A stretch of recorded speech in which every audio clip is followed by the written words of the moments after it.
Welcome to my channel Bengali Edumania. দেখো friends, আজকে আমরা সমান্তরাল কাচফলক বা কাচের স্ল্যাবের মধ্য দিয়ে আলোর প্রতিসরণ কিভাবে হচ্ছে সেটা দেখব। দেখো তাহলে টপিক কি? সমান্তরাল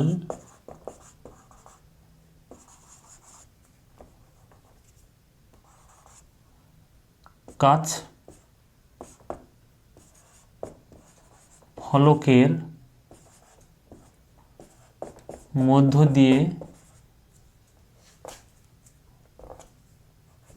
দিয়ে আলোর প্রতিসরণ।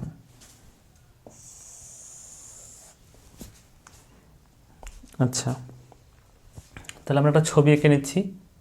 কাচ ফলক মানে কাচের স্ল্যাব, আমরা একটা স্ল্যাবও বলতে পারি।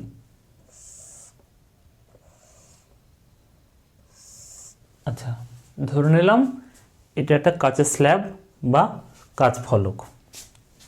তো নাম দিলাম তার এ বি সি ডি। এখানে এই কাচ ফলকের এ বি তলে একটা রশ্মি আপতিত হচ্ছে।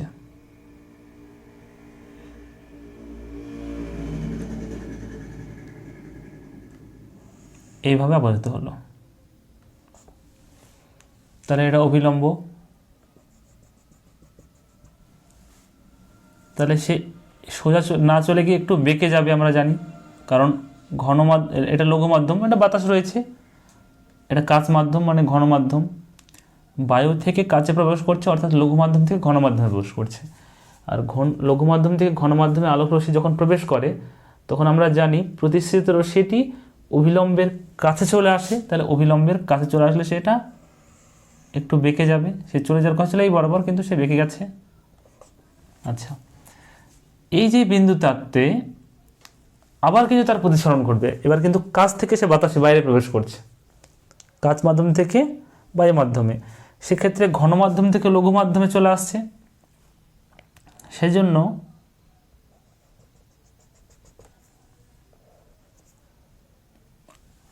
অভিলম্ব টেনে দিলাম।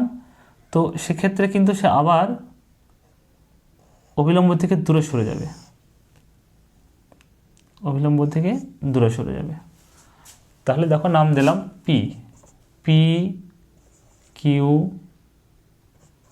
আর এস। পি কিউ রশ্মি এ বিতলের কিউ বিন্দুতে আপতিত হয়েছে এবং প্রতিসরণের পর কিউ আর রূপে প্রতিষ্ঠিত হয়েছে। আবার কিউ আর রশ্মি ডিসি তলের আর বিন্দুতে আপতিত হয়ে প্রতিসরণের পর আর এস রশ্মি রূপে নির্গত হয়েছে। দুবার প্রতিসরণ ঘটেছে। ঠিক আছে, আশা করি বুঝতে পেরেছ। অভিলম্ব দুটোর নাম দিতে পারি আমরা। অভিলম্ব দুটোর নাম যদি দিই, এটাকে নাম দিলাম এন এন ড্যাশ, এর নাম দিলাম এম এম ড্যাশ, অভিলম্ব। ঠিক আছে। আচ্ছা, এবার এই যে আপতিত রশ্মি পি কিউ এবং নির্গত রশ্মি আর এস, ছবি দেখে বোঝা যাচ্ছে এরা দুজন কিন্তু সমান্তরাল। পি কিউ এবং আর এস দুটো সমান্তরাল রশ্মি, তাদের দিক কিন্তু অভিমুখ কিন্তু একই দিকে। যা কিছুটা সে সরে এসেছে, মানে কোনো একটা রশ্মি এইদিকে যাচ্ছিল, এইদিকে সে তাকে একটু সরে নিয়ে চলে আসলাম, যে সে এইদিকেই যাচ্ছে, দিক একই যাচ্ছে, কিন্তু সে কিছুটা সরে এসেছে তাই মনে হচ্ছে। এই ধরনের রশ্মি পরস্পর সমান্তরাল হয়, তাদের মধ্যে একটা ডিস্টেন্স, এবং তার শুধুমাত্র পার্শ্ব সরণ ঘটে, মানে এতটুকু পার্শ্ব সরণ ঘটেছে। বোঝা গেল? তাহলে পিকিউ রশ্মি এবং আর এস রশ্মি পরস্পর সমান্তরাল এবং এদের শুধুমাত্র পার্শ্ব সরণ ঘটেছে। তাহলে পরস্পর সমান্তরাল রশ্মি, তাদের মধ্যে কিন্তু কোনো কোণ উৎপন্ন হয় না, এদের মধ্যে কোনো কোণ উৎপন্ন হয়নি, অর্থাৎ চ্যুতি কোণ কিন্তু 0 ডিগ্রি। সেজন্য আমরা তো প্রমাণ করব, তার আগে থেকেই বলে দিচ্ছি যে সমান্তরাল কাচ ফলকের মধ্যে দিয়ে যদি কোনো আলোক রশ্মিকে প্রতিসরণ ঘটানো হয়, তাহলে সেক্ষেত্রে আলোক রশ্মির কোনো চ্যুতি ঘটে না, অর্থাৎ চ্যুতি কোণ 0 ডিগ্রি হয়। শুধুমাত্র কি ঘটে? পার্শ্ব সরণ ঘটে। এটা মাথায় রাখতে হবে, এখান থেকে শর্ট কোশ্চেন আসতে পারে বা প্রমাণও বলতে পারে যে দেখাও যে সমান্তরাল কাচ ফলকের মধ্য দিয়ে আলোক রশ্মির প্রতিসরণের ক্ষেত্রে কোনো চ্যুতি ঘটে না, শুধুমাত্র প্রসারণ ঘটে। তাহলে এই ছবি আঁকতে হবে, এখানে যা কিছু আমি প্রমাণ করাবো সেই প্রমাণটাই করতে হবে। চলো শুরু করা যাক।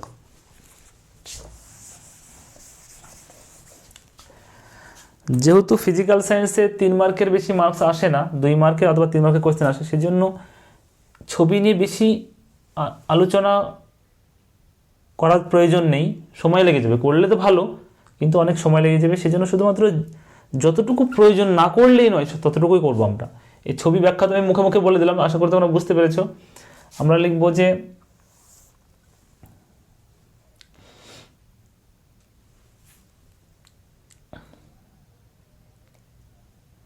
কিউ বিন্দুতে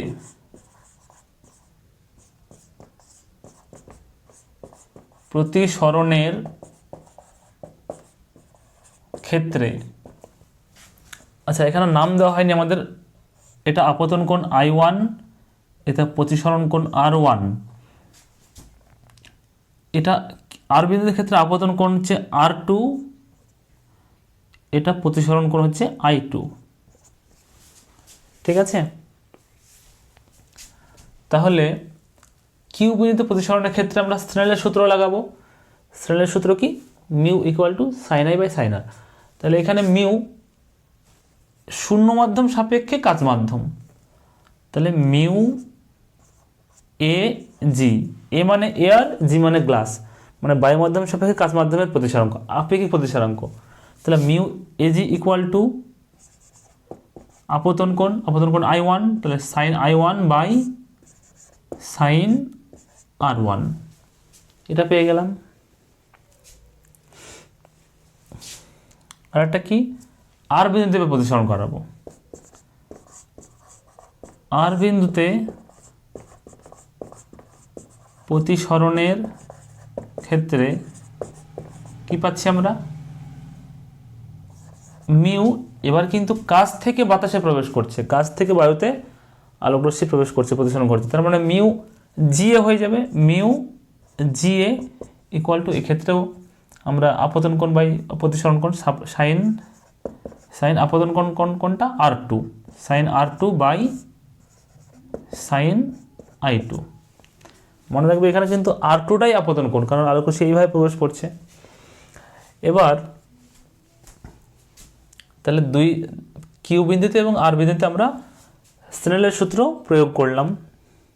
এবার আমরা এটা জানি, এখানে মিউ এজি, এখানে মিউ জিএ, দুটো কিন্তু আলাদা প্রতিসরাঙ্ক। প্রথমটা কি? বায়ু মাধ্যম সাপেক্ষে কাচ মাধ্যমের প্রতিসরাঙ্ক মিউ এজি, আর এখানে এ মিউ জি অর্থাৎ জি মিউ এ অর্থাৎ কাচ মাধ্যম সাপেক্ষে বায়ু মাধ্যমের প্রতিসরাঙ্ক। দুটো তো সেম নয়, কিন্তু আমরা জানি যে এ মিউ জি এবং জি মিউ এ এরা পরস্পরে অনন্য হয়, তাই তো? তাহলে আমরা কি জানি? আমরা জানি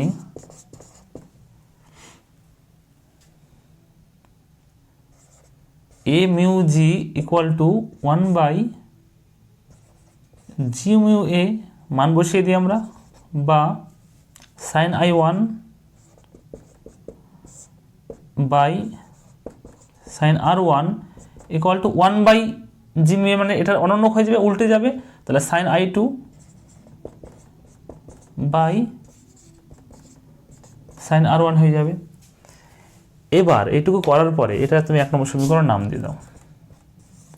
এটা করার পরে এবার যেটা বলবো, দেখো ভালো করে দেখো, এবির সঙ্গে ডিসি সমান্তরাল, কারণ এটা সমান্তরাল কাজ ফলক বলেছি, এবির সঙ্গে ডিসি সমান্তরাল, আর এবির ওপরে এই এন এন ড্যাশটা অভিলম্ব, আবার ডিসির ওপরে এম এম ড্যাশটা অভিলম্ব, দুটো অভিলম্ব। তাহলে যেহেতু এই দুটো সরলরেখা পরস্পর সমান্তরাল, তার উপর অভিলম্ব, দুজনেই অভিলম্ব, দুটো অভিলম্ব, তাহলে এই অভিলম্ব দুটো পরস্পর সমান্তরাল হবে। এবার ভাবো যে n n dash m m dash এই দুটো সরলরেখা পরস্পর সমান্তরাল এবং তাদের মধ্যে কিউ আর হচ্ছে ভেদক বা ছেদক। তাহলে এক্ষেত্রে যে এই কোণটা এবং এই কোণটা উৎপন্ন হয়েছে, এরা পরস্পর কি হবে? অবশ্যই একান্তর কোণ হবে এবং একান্তর কোণ দুটি সমান হবে, অর্থাৎ চিত্রানুযায়ী আমরা কি পাচ্ছি? R1 আর R2 সমান পাচ্ছি, তাই তো? তাহলে আমরা কি লিখব? চিত্রানুযায়ী R1 ইকুয়াল টু R2 বা sign R1 equal to sign R2, তাই তো?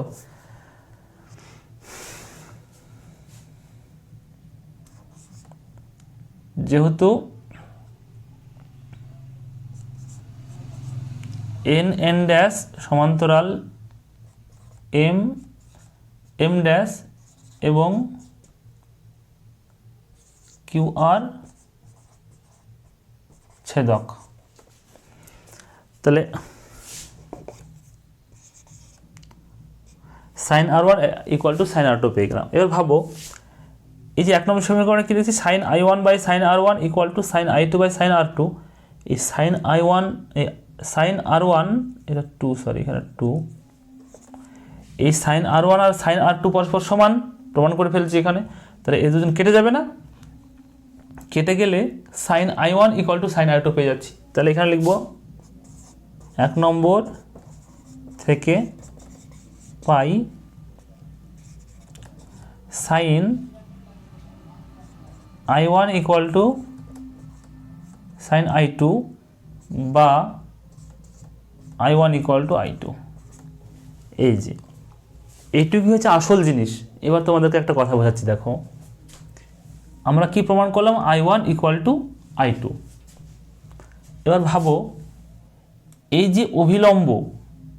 যে অভিলম্বর সঙ্গে কতটা কোণ করে I1 কোণ করে PQ আপতিত হচ্ছে, আবার সেই অভিলম্ব, এটা অভিলম্ব হলে এটা অভিলম্ব, একই তো জিনিস, জাস্ট একটু সরানো তাই। সে অভিলম্বর সঙ্গে I2 কোণ করে একটা রশ্মি নির্গত হচ্ছে, সমান কোণ করে, I1 এর সঙ্গে I2 সমান, তাহলে যতটা কোণ করে আপতিত হচ্ছে ঠিক ততটা কোণ করেই সে নির্গত হচ্ছে আর একটা রশ্মি। তাহলে এই আপতিত রশ্মি আর নির্গত রশ্মি পরস্পর সমান্তরাল হবে তো অবশ্যই, এটাই মাথায় ঢোকাতে হবে। অভিলম্বের সঙ্গে এতটা কোণ করে বেঁকে আপতিত হচ্ছে, আবার অভিলম্বের সঙ্গে এদিকে এতটা কোণ করে সে নির্গত হচ্ছে। এই যেহেতু কোণ দুটো সমান, যেহেতু I1 আর I2, তার মানে নিশ্চয়ই আপতিত রশ্মি আর নির্গত রশ্মি পরস্পরের সমান্তরাল হবে। অর্থাৎ আমি বলতে চাইছি এটাই যে I1 ইকুয়াল টু I2 প্রমাণ করার অর্থই হচ্ছে আপতিত রশ্মি এবং নির্গত রশ্মি পরস্পর সমান্তরাল। এইটুকু প্রমাণ করা হয়ে গেছে তখনই তুমি লিখে দিতে পারবে অতএব PQ সমান্তরাল RS। এরপর তোমরা বাংলায় লিখে দেবে, আমি যেটা লিখছি না। সুতরাং দেখা যাচ্ছে যে সমান্তরাল কাচফলকে কোনো আলোক রশ্মির প্রতিসরণ ঘটালে আপতিত রশ্মি এবং নির্গত রশ্মি পরস্পর সমান্তরাল হয়। অর্থাৎ এক্ষেত্রে কোনো আলোক রশ্মির কোনো চ্যুতি ঘটে না, শুধুমাত্র পার্শ্ব সরণ ঘটে, কিছুটা সরে আসে। দেখো কিছুটা নিচে এইদিকে সরে এসেছে, তারপরে প্রতিষ্ঠিত হয়েছে। ঠিক আছে, আশা করি বুঝতে পেরেছ। এটা একটা ইম্পর্টেন্ট দুটো টপিক রয়েছে, একটা সমান্তরাল কাচফলকে আলোক রশ্মির প্রতিসরণ, আর একটা হচ্ছে প্রিজমের মধ্য দিয়ে আলোক রশ্মির প্রতিসরণ এবং সেক্ষেত্রে চ্যুতিকোণ কত, সেটা আমরা পরবর্তী ক্লাসে আলোচনা করব। আজকে এটা আশা করি সবাই বুঝতে পেরেছ। আজকে এই পর্যন্ত ক্লাস। সবাই ভালো থাকবে, সুস্থ থাকবে, ধন্যবাদ।